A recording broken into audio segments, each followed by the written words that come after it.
নমস্কার, আপনারা শুনছেন উত্তরের কণ্ঠ। উত্তরের কণ্ঠ থেকে আমি চিপ্রভাত বসাক, তুফানগঞ্জ, কোচবিহার। যে ছবিটি দেখলেন সে অবৈধ বাংলাদেশি মুসলিম অনুপ্রবেশকারী মহিলা, নাম রুবিনা আক্তার। সে পশ্চিমবঙ্গ ছেড়ে উত্তরাখণ্ডের হরিদ্বার পর্যন্ত পৌঁছে গেছে।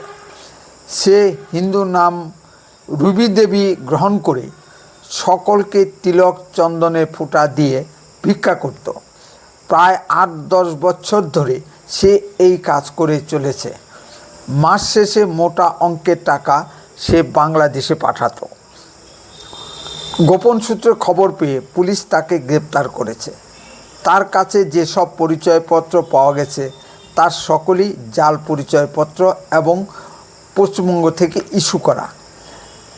ওই মুসলিম মহিলার এত বড় ক্ষমতা হয়নি যে সে হরিদ্বার পর্যন্ত পৌঁছে যাবে। এর পিছনে একটি বিশাল চক্র কাজ করছে। আপনি আমি হয়তো না জেনে দয়া পরবশ হয়ে ৫-১০ টাকা দিয়েছি। এই টাকা কি এককভাবে ওই মুসলিম মহিলা ভোগ করতে পারে? প্রশ্নটি দর্শকদের উদ্দেশ্যে থাকলো, কমেন্টে উত্তর দেবেন। মাননীয় প্রধানমন্ত্রী মোদিজি প্রায় ৮০ কোটি ভারতীয়কে সম্পূর্ণ বিনামূল্যে রেশন সামগ্রী দিচ্ছে। হিসাব বলে আমরা যে বাড়িতে, ট্রামে, বাসে ও রেলের কামরায় এত যে ভিখারি দেখি তা তো দেখার কথা নয়। যারা শারীরিকভাবে পঙ্গু তারাও তো আরও বেশি রেশন পায়। ২-১ বৈষ্ণব বা সন্ন্যাসী ভিক্ষুক দেখা যেতে পারে। ভারতে এত লাখ লাখ ভিক্ষুক এলো কোথা থেকে? এর পিছনে কোনো আন্তর্জাতিক চক্রান্ত নেই তো? সম্মানিত দর্শক, আমি দুটি ঘটনা উল্লেখ করব। এক, আমরা হিন্দুরা কিন্নর মানে হিজড়া দেখলেই দয়া পরবশ হই। আমাদের স্ত্রীরা ভাবে যে হিজড়ারা বাচ্চার মাথায় হাত বুলিয়ে দিলে বাচ্চার আয়ু বৃদ্ধি হয়। আমাদের এই দুর্বলতাকে কাজে লাগিয়ে হিজড়ারা হাজার হাজার টাকা ইনকাম করে। পাকিস্তানি গুপ্তচর সংস্থা ISI এই খবর পেয়ে হাজার হাজার হিজড়াকে ট্রেনিং দিয়ে বাংলাদেশের ভিতর দিয়ে ভারতে পাঠিয়ে দিয়েছে। এ ধরনের কিছু বাংলাদেশি মুসলিম হিজড়া কিছুদিন আগে বালুরঘাটে ধরা পড়েছিল।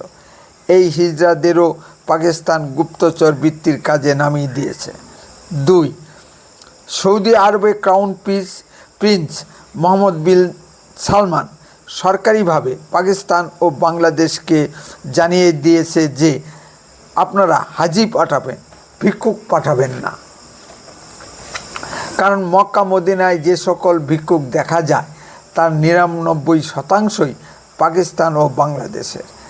বাংলাদেশ অবৈধ বাংলাদেশি মুসলিম অনুপ্রবেশকারী ও রোহিঙ্গা মুসলিম অনুপ্রবেশকারীদের ও সন্ত্রাসবাদীদের শুধু পাঠাচ্ছে না, ভারতের অর্থনীতিকে ধ্বংস করার জন্য লাখ লাখ ভিক্ষুকও পাঠাচ্ছে। ইসলাম নাকি এত উন্নত ও শান্তির ধর্ম, তাহলে মুসলিম সমাজে এত লাখ লাখ ভিক্ষুক পয়দা হচ্ছে কেন? আমার ভিডিওটি যদি কোনো ইসলামী চিন্তাবিদদের চোখে পড়ে তবে নিশ্চয়ই উত্তর দেবেন। যে ইসলামী জঙ্গি চক্র এই ভিক্ষুকদের সংগঠিতভাবে ভারতে নিয়ে আসছে, এই ভিক্ষুকদের আয়ের একটি অংশ সরাসরি বিভিন্ন জঙ্গি তহবিলে চলে যাচ্ছে। মুসলিম অনুপ্রবেশকারীদের ভারতে ঢোকানোর জন্য মৌলানা ভাসানী যেমন রংপুরে ট্রেনিং ক্যাম্প খুলেছিল, তেমনি এই মুসলিম ভিক্ষুকদের ট্রেনিং দিয়ে ঢোকানোর জন্য কোনো ক্যাম্প খোলা হয়েছে কিনা একটু ভেবে দেখবেন। তা না হলে একজন অশিক্ষিত মুসলিম মহিলার পক্ষে এত নিখুঁত অভিনয়ে হিন্দু মহিলা সেজে চন্দনের টিপ দেয়, কেউ টেরই পায় না। সমাজ যদি সজাগ না হয় তাহলে কিভাবে এদের শনাক্ত করা সম্ভব হবে? এখনও সমাজের অনেক লোক আছে যারা অবৈধ বাংলাদেশি মুসলিম অনুপ্রবেশকারীদের সম্পর্কে সচেতন নয়। বিভিন্ন রাজনৈতিক দলে বড় বড় নেতা কন্ট্রাক্টর সেজে আমাদের মাথায় কাঁঠাল ভেঙে খাচ্ছে। যেমন ধরুন, দক্ষিণ ২৪ পরগনার শেখ শাহজাহান কয়েক বছর আগে বাংলাদেশ থেকে এসে তৃণমূলের নেতা ও কোটিপতি বনে গেছে। তৃণমূলও এদের প্রশ্রয় দিয়ে মাথায় তুলে রেখেছে। উত্তরে কণ্ঠ তাৎক্ষণিক কোনো খবরের চ্যানেল নয়, এডুকেশনাল ও ইনফরমেটিভ চ্যানেল। উত্তরে কণ্ঠ খবরের ভিতর থেকে খবর বের করে নিয়ে আসে। উত্তরে কণ্ঠ সর্বদাই বাস্তব ও সত্য কথা বলে। আরও এই ধরনের ভিডিও পেতে দয়া করে এক্ষুনি চ্যানেলটিকে সাবস্ক্রাইব করুন, বেল আইকনে ক্লিক করুন, আপনার মূল্যবান মতামত কমেন্টে লিখুন।